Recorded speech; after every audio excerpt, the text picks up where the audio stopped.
우리 옆에 있는 분들하고 한번 인사할까요?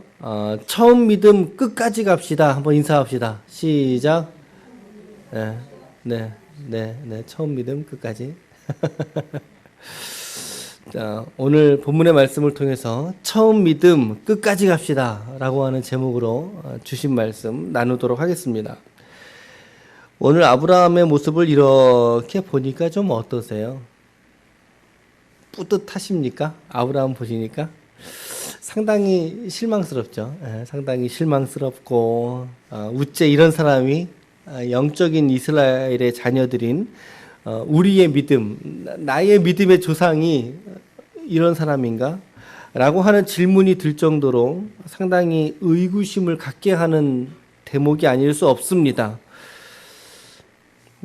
우리가 이런 지점을 깨달으면서는 지나가면서 아브라함도 영락없이 우리와 똑같은 사람이구나 라고 하는 지점을 깨닫는 것과 함께, 그리고 그러면 우리는 어떻게 살아야 되지? 그러면 우리는 어떤 믿음이어야 주님이 원하시는 믿음인가 라고 하는 것을 오늘 설교에서 말씀을 드리고 싶은 거죠. 10절 말씀 보세요. 10절에 보면 그 땅에 기근이 들었다라고 말씀하고 있고, 성경은 들었으므로 아브라함이 애굽에 거류하려고 내려갔다라고 말하고 있습니다. 너무나도 자연스럽게 애굽으로 거류하려고 내려갔다라고 말씀하고 있어요. 거류니까 이게 뭐예요? 일시적으로 잠깐 내려간 겁니까? 사실은 그런 건 아니에요.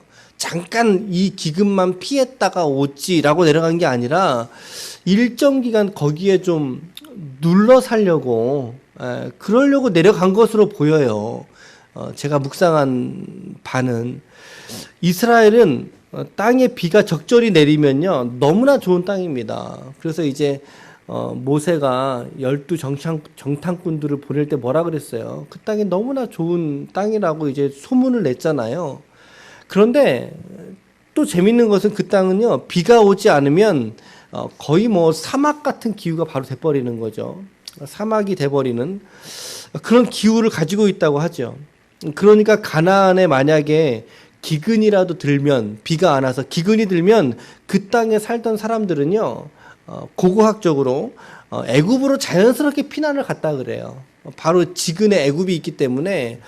애굽은 이제 나일강 하류를 지나지 않습니까? 큰 강이 있으니까 애굽의 수로 시설, 이게 농경로라든가 이런 것들이 가나안보다 훨씬 더 많이 발달이 되어 있던 거죠. 그러니까 가나안 사람들은 기근 들었어? 그러면 이번에는 애굽가 살아야 되겠네. 애굽에 잠깐 갔다 와야 되겠네. 이렇게 된 거죠. 그러니까 그런 와중에 아브라함도 같이 내려가게 된 거예요. 아브라함도 같이 내려가고 싶어서 내려갔다기보다는 자기 생명이 달려 있는 문제니까, 살아야 되니까 그 땅에 살았던 다른 사람들처럼 동일하게 선택하고 동일하게 거주를 옮겨갔던 거죠. 그런데 아브라함에게 참 걱정거리가 하나 생겨버렸어요. 본의 아닌 걱정거리가. 그게 뭘까요? 부인이, 아내가 사례인데 부인이 너무나 예뻤던 거죠. 너무나 예뻐서 사례가 들렸던. 죄송해요. 너무나 예뻤던 거예요. 이 아내가, 사례가 너무 예뻤던 거죠. 11절 하반절 보세요. 11절 하반절에 보니까 내가 알기에 그대는 시작. 네, 우리 옆에 있는 분들과 또 인사를. 그렇죠. 그대는 아리따운 여인이라, 아리따다. 너무 예쁘다는 거죠. 아브라함이 자기 혼자 콩깍지가 씌어가지고 아름다운 게 아니라, 사실 이 남자들이 보기에, 보편적인 남자의 시선으로 보기에도 너무나 아름다웠던 거예요, 이 여인이. 그러니까는 이제 아브라함하고 사레하고 공동으로 모의를 합니다. 어떻게 모의를 합니까? 애굽으로 우리가 내려가면 당신이 이뻐서 사람들이 나를 죽이고 당신을 차지할 거야. 그러니까 나한테 부인이라고 하지 말고 내려가면 당신 나한테 누이라고 하자. 라고 이제 서로 입을 맞추게 된 거죠. 그래서 이제 가나안에서 발행해서 애굽으로 들어갔는데 진짜 이뻤던 모양이에요. 얼마나 이뻤을지 모르겠어요. 14절 말씀 보세요. 14절에 아브라함이 애굽에 이르렀을 때 애굽 사람이에요? 사람들이에요? 단수예요? 복수예요? 복수죠. 그러니까 이거는 아마 상당히 공적으로 인정받았던 외모인 것 같아요. 사람들이 그 여인이 아리따움을 보았다라고 했는데 아리따움 앞에 무슨 단어가 있죠? 심히도 아름다웠다. 이거 누구 닮았을 것 같으세요? 우리들 닮지 않았겠습니까? 그렇죠? 애굽 왕의 호칭이 바로거든요. 애굽 왕의 기본적인 호칭이 바로라는 칭호를 쓰는데 그에게도 예쁘게 보였던 거죠. 고관들에게도 예쁘게 보이고 왕한테도 예쁘게 보이고 절세미인. 사실 이때 사례의 나이를 65세가량으로 추정을 해요. 65세. 그러니까 60대 중후반이니까 이제 모르겠어요. 얼마나 예뻤는지는. 그러니까는 근데 그럼에도 불구하고 그 미모가 절세 미인이었던 거죠. 그러니까 사례를 보고 와 이쁘다 이런 거예요. 그럼 와서 물을 거 아닙니까? 당신 어디서 왔습니까? 아유 근데 당신 옆에 있는 저 여인은 누굽니까? 뭐라고 대답했겠어요? 아유 저 여인은 내 누이입니다. 라고 대답을 한 거죠. 그랬더니 바로가 그 여인을 바로 궁으로 들이게 된 겁니다. 그러면서 바로는 오히려 아브라함을 어떻게 했다고 말하고 있어요? 후대했다. 후대했다는 게 뭐예요?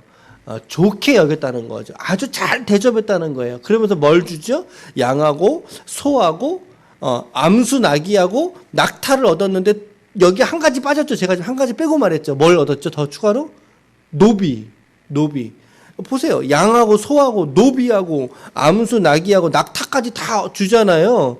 여러분 그 당시에 아내 데려올 때 그 친정에다가 주는 거 지금도 이제 아프리카나 이런 부족 사회들 보면 이렇게 선물을 주잖아. 선물을 주고 이제 아내를 데려온다면서요. 근데 이 선물의 목록이 그 당시에 주었던 아내를 데려올 때의 목록보다 훨씬 더 많은 양의 선물을 주었다고 합니다.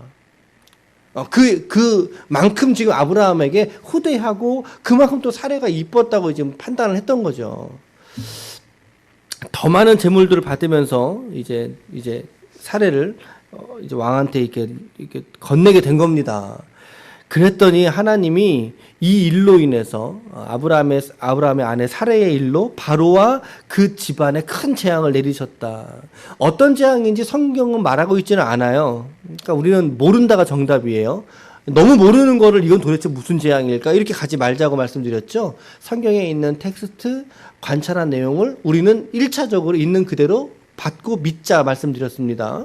바로가 그 재앙을 통해서 자기에게 데려온 사례가 저 사람의 부인이구나 라고 하는 것을 깨달을 수 있는 재앙을 하나님이 내리신 거예요. 그러니까 아마도 뭐 꿈을 통해서 얘기를 하셨다거나 어떤 주변의 어떤 예언자들을 통해서 얘기를 해서 알게 된 거죠. 바로가 아브라함을 처단했을 수도 있는데 그렇게 하지 않고 사례를 그냥 건네줍니다. 잘 건네주고 그의 모든 소유를 보내었다라고 성경이 이야기하고 있죠. 오늘 여기까지의 본문의 내용입니다. 오늘 한 가지만 적용할까요? 한 가지만.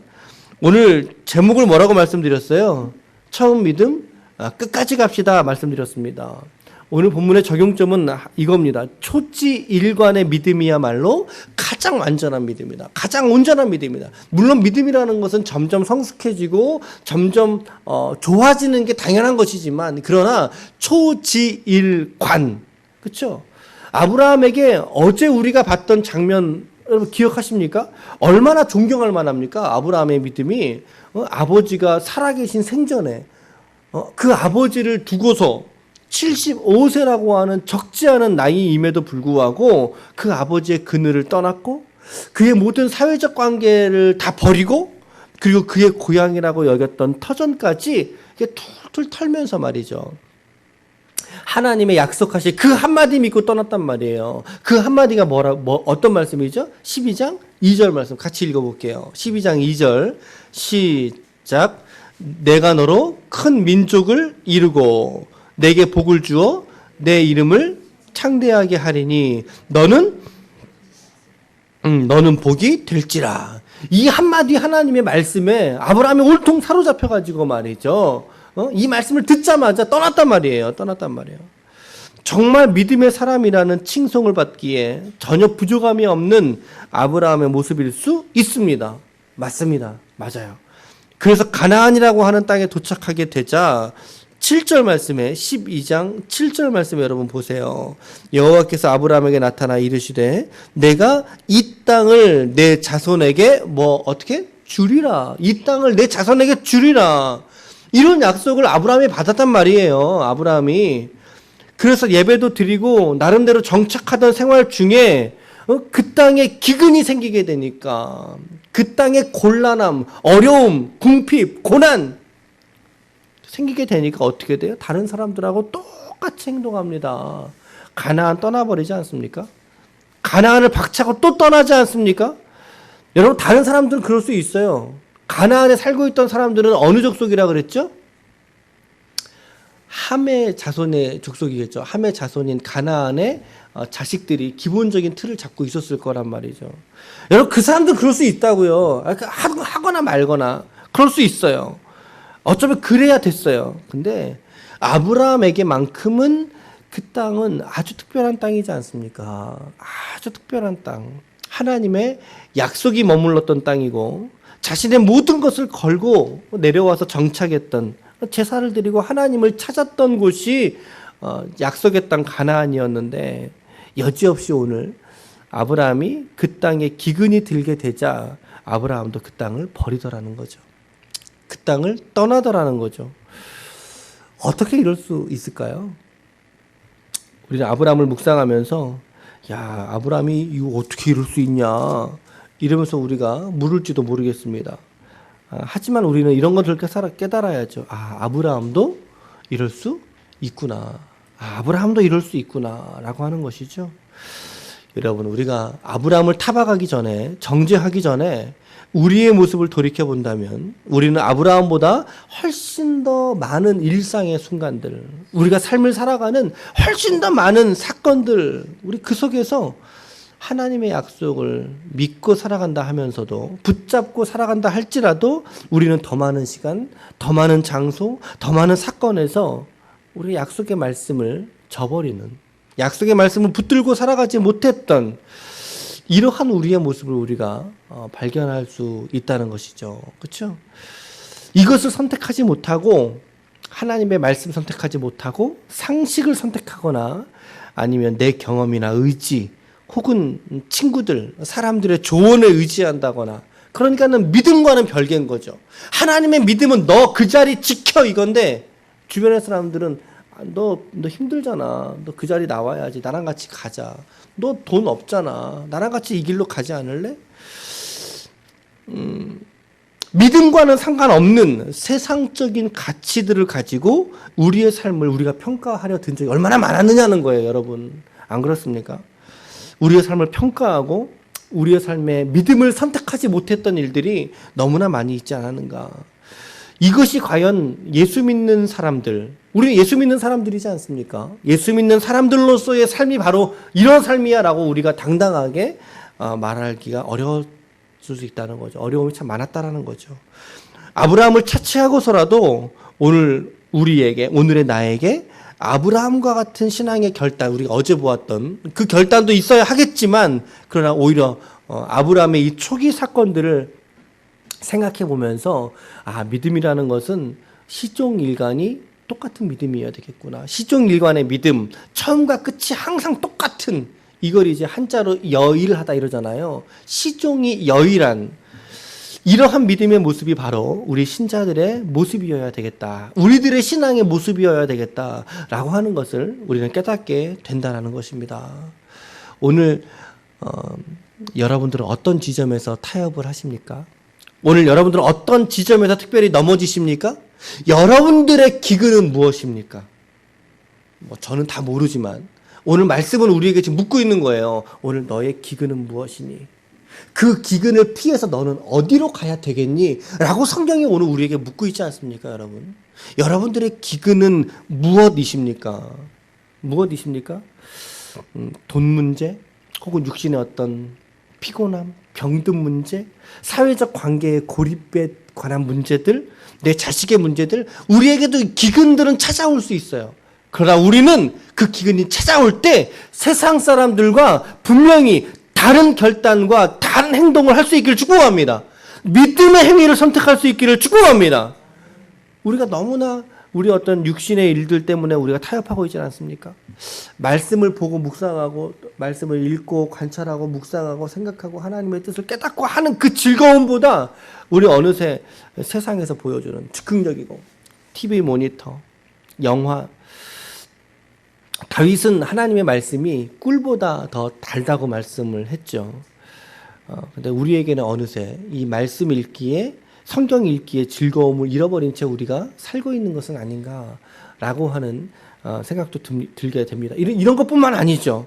일상의 삶에서 우리가 오늘 기근과 같은 고난, 어려움, 갈등, 피곤함, 하나님의 약속을 우리가 그 안에서 찾고 붙들기보다 하나님은 너 그 자리에 있어 이러는 건데, 근데 우리는 하나님에게 하나님 나 저기 잠깐 갔다 올게요 라고 우리가 믿음을 피해버린다면 그것은 우리에게 하나님이 원하시는 믿음이 아니다라는 거죠. 너무나 빨리 마치 번갯불에 콩 구워 먹는 것보다 더 빨리 우리가 세상을 선택하는 건 아닌지 고민하지 않고 마치 마파람에 개눈이 감추는 것보다 더 빨리 우리가 세상을 선택하는 것은 아닌가라고 하는 그 영적인 반성, 우리가 세상적인 일들로 판단하고 행동한 게 얼마나 많이 있을까라고 생각해 보게 됩니다. 여러분, 오늘 아브라함은 우리에게 이것을 오늘 웅변해 주고 있다고 생각합니다. 초지일관의 믿음이 건강한 신앙이죠. 특별히 여러분 우리 새 가족들을 위해서 기도해 주실 때 이런 지점들 꼭 많이 기도해 주십시오. 우리 교회에 또 새 가족들이 계시고 또 여러분들의 믿음도 이렇게 또 작은 교회에서 함께 기도하는 이러한 기도들 가운데서도 초지일관의 믿음과 신앙, 주님이 오늘 우리에게 기다리고 계시는 신앙이다라고 하는 거죠. 오늘 기도하실 때 이러한 믿음을 갖게 해달라고 좀 기도하실 뿐만 아니라 우리의 처음 가졌던 신앙의 태도들, 하나님 이 신앙 끝까지 잘 갈 수 있도록 하나님 저를 도와주십시오. 붙잡아 주십시오 라고 오늘 이 새벽에도 하나님 앞에 기도하며 나아갈 수 있는 복된 종들이 다 되시기를 예수님의 이름으로 간절히 축원합니다. 아멘. 기도하시겠습니다.